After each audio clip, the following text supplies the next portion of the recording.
Welcome back to the adventure, guys. Today we are heading out to do our motorcycle basic training. We're heading out to Billings. So we got all the bikes loaded up and ready to go. This is going to be a lot of fun. As well as I'm going to be sharing some updates on how my bike's doing. It's obviously in service, and then of course a health update. Peter and Dan here from the Adventure Guys channel. For the past 5 years, we've been living off the grid and overlanding to some of the most remote places on Earth. Join us as we continue on the journey, bringing you an all-new perspective from the saddle of our adventure bikes. It's now been over a week since the accident, and I'm doing very well. I think the bones are still healing and everything, but it's much less tender on my face. Obviously, I got my stitches out, the bruising is basically gone away, and I'm not bleeding or anything else. So, really good. I'm glad that's all how it is. The scar's looking good and everything else. But as far as a bike update, it's kind of good and bad, mostly bad. So my bike is obviously a 2021 690. It had 20 miles on it when I got in that accident. It was literally brand new. So that was our first trip, maybe 4 miles off-road, and then I hit that thing. So it's in service. The guys took it apart. They checked out everything, and for the most part it looked pretty good, except the stator got a little bit damaged, so they ordered some pieces for that. That casing around the stator cracked, that got shattered, and when that happened it also cracked the inner wall of the engine case. So the other side that has the engine and clutch and all the gearing and everything in it. It cracked that inner wall, so that sounds really bad, and it is, because all pieces or most big pieces like any sort of engine casing, any internals like the stator and all that type of stuff is on back order for the 2021 models until earliest August. So they ordered in a bunch of little pieces that were available to fix those things up. They're gonna reseal the engine case that's just slightly cracked, and hopefully, they're hoping it'll start and run really well. Now I don't see that as a permanent fix, so I'm still gonna order all the pieces I need. If it comes in August, fine, so long as my bike can run.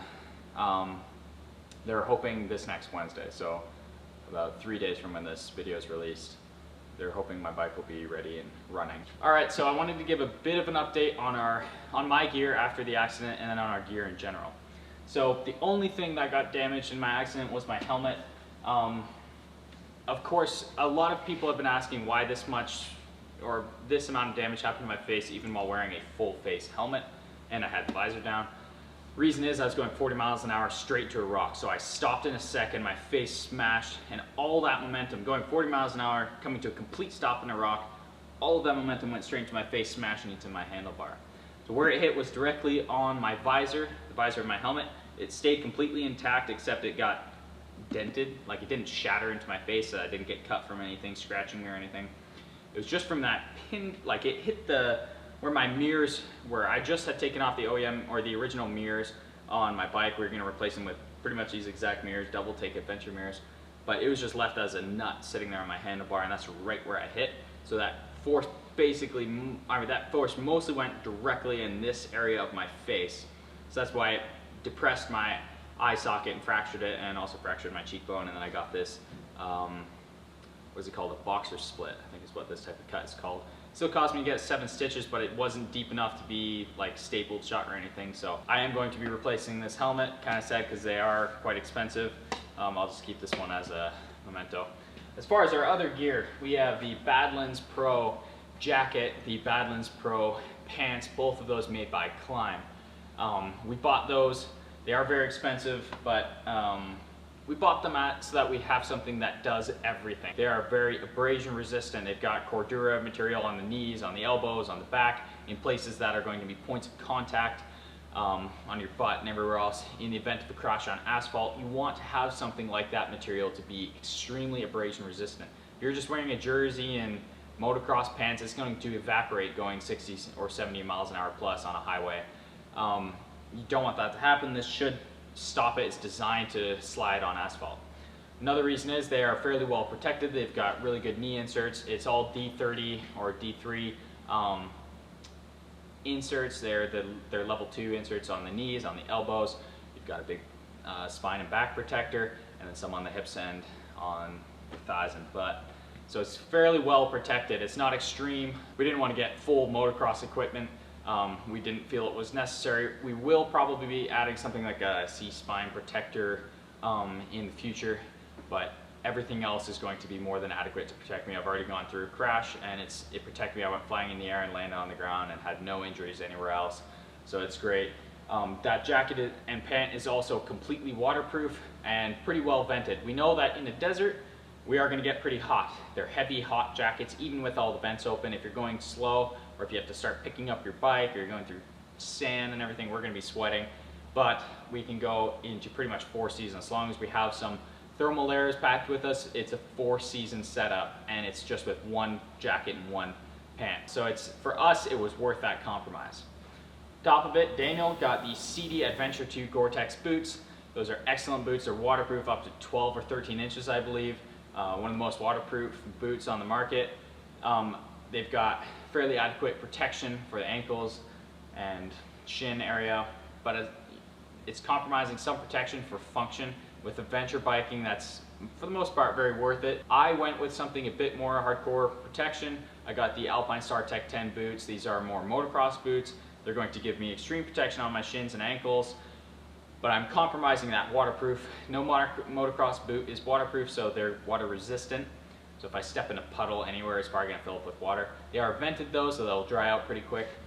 I made that compromise because I cared a little bit more about the protection than the function. And because I've already damaged my ankles before when I was young doing other sports, and I just want to protect them as much as I can. So to me, it was worth it. When you're choosing boots, you just gotta pick the ones that are right for you. I really love the CD boots for how waterproof they are. That's probably the best part about them. As well as that you can just walk around and you're not walking in ski boots. The Tech 10s, I do know how the inner booties, so I can walk around with those, but if it's raining or wet on the ground, they're pretty much useless. So you just gotta make that compromise, pick what's right for you. So, and then for gloves, we just got Klim's Dakar gloves. We chose pretty lightweight, breathable gloves because we're not gonna be getting into any cold situations yet. We didn't wanna drop like $150 on a more expensive glove when we're not gonna need it, and it's gonna do pretty much the same thing with just a bit more knuckle protection. So we just decided to go with some more lightweight knuckle protection gloves, and they're just basic leather, perforated leather to be breathable. When we before we leave Montana and start heading up into the mountains or even into the desert, we're gonna buy some, I believe Klim's Adventure gloves. I think that's what they're called. Or they're Badlands glove. They're gonna be completely Gore-Tex gloves, so totally waterproof and fairly warm, and then with more protection. So on road, I'd wear those. If we're going to the mountains, I'd wear those, or if it's rainy and cold, I'd put on those gloves. But otherwise, I'd want as light gloves as I can get with the most protection. So the Dakar gloves were kind of the best option for us. The next morning, we got our bikes all packed up and headed out to Billings for our motorcycle training. Does anybody know anyone who has potentially had a mishap and injured themselves while riding? It's okay, Peter. It's okay, Peter. We started out the day with some in-class style learning, talking about good biking habits, whether on the road or off the road, no matter the bike you're on. It was a great place to start. We then discussed what we were going to be learning that day and how we were going to do it safely and effectively. Be kind of making an oval around these inner cones just for some tighter turns. And then we'll make a couple laps around there, and then you can come back out. We'll change directions and go back in and do them the other direction.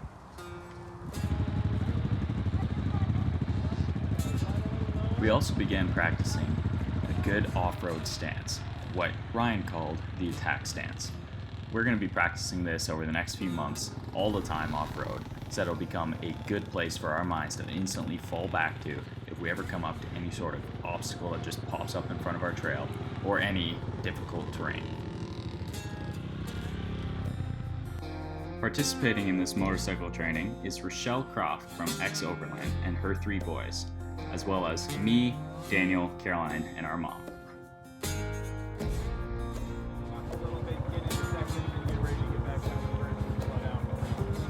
Here we began practicing shifting our weight from peg to peg to turn the bikes. This was especially useful on bikes as heavy as the 690s. We also started to get into some tighter turning drills.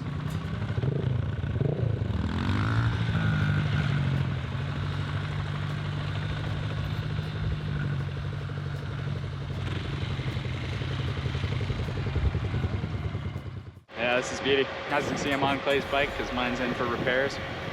Got the half-face helmet, but This is going awesome. It's great training.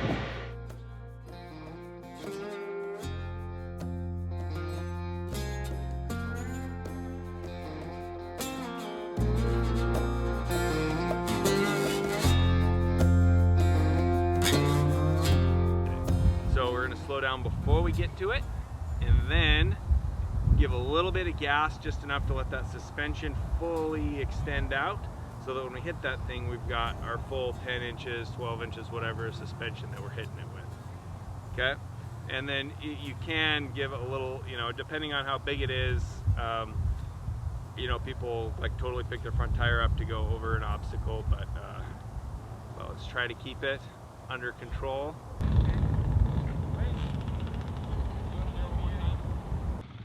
Here we are learning how to use good throttle control to support our suspension when coming up to any sort of obstacle off-road.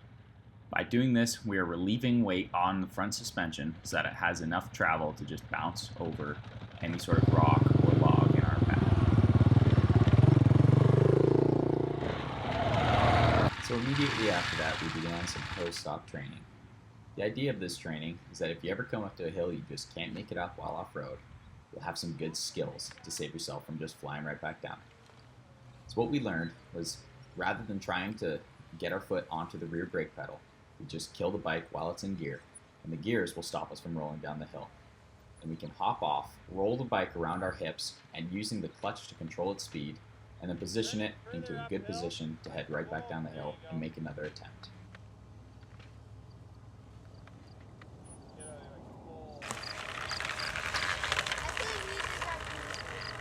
Looks good.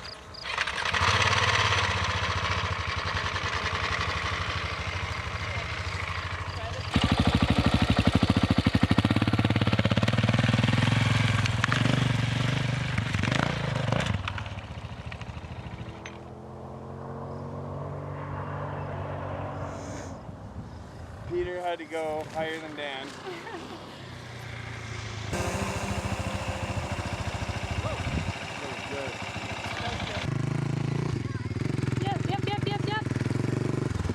Don't kill it. You got it. Oh, you good? Okay, is your clutch pulled in or no? Yeah. Okay, let go of your clutch and let go of your brake. See there? Good seeing? Yeah. Okay, now you're controlling your bike speed with your clutch. So just gently pull your clutch in. There you go. And then let out on your clutch. You're using just your clutch. Don't worry about your front brake. Just your clutch to control how fast your bike's going now. Okay.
There you go.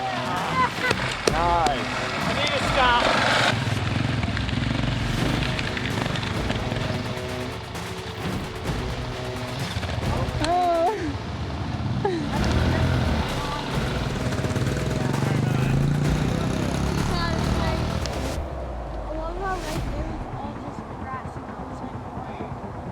Yeah.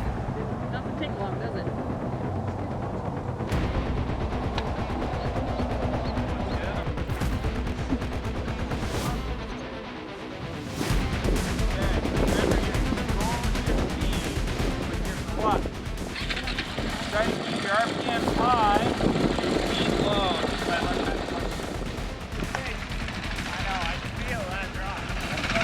There you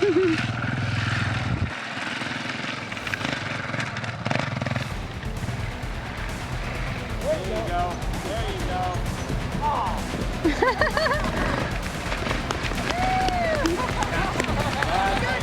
Way to go, Pete.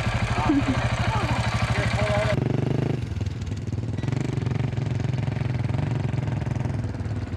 There you go. There you go. Oh, look at that. Nailed it. All right, we just finished up an awesome day of motorcycle training. Been doing lots of awesome drills and just tons of stuff that we really needed to learn. A lot of the stuff to do with the hills, I wish I knew on our last trail, like turning around and stuff, because I got pretty sweaty trying to do that. So he showed us a lot of easier ways, and it was just really good practice and stuff. It's awesome.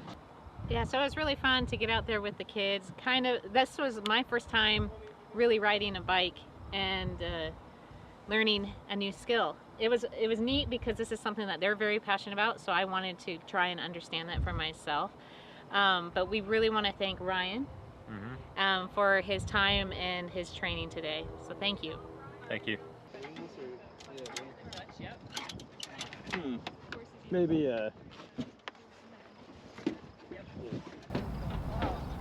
Lean it. Okay, so I just want to say a big thank you to everyone who commented when they're concerned and giving your well wishes and prayers and thoughts when I got in the accident. It's really nice, and thank you very much. And I also wanted to answer everyone who was talking about our skill level on bikes. We grew up riding a Honda 50 to an 80 to a 110, 125, 150R, 230, 250. I've ridden the 450R. So I mean, we grew up riding dirt bikes all the time. Our family back home are big into motocross riding and riding bikes. They've got an epic pit in the back, and that's just, machines aren't something new to us. So going to the 690 was a bigger leap from something like a 450R. So that's where the learning curve comes from us. We're really excited to be learning all of this stuff. We're new to those heavier bikes and everything, but like the riding bikes in general, we've done a lot of since we were young. We've also put in thousands of hours in on our mountain bikes from the time we were very little till now, just progressing up that line as well. So we've definitely got a good base to go off of. That's why we purchased the 690s. We're not just going into this having never ridden a dirt bike before. So yeah, I appreciate the concern though. If you ever have any constructive criticism, we're always open to hearing that. So that's it for this week's video. Thank you very much for watching. Please leave a comment in the comment section below. We'd love to hear any advice on adventure riding or motorcycles in general. Also subscribe and stay tuned for more awesome content coming out soon.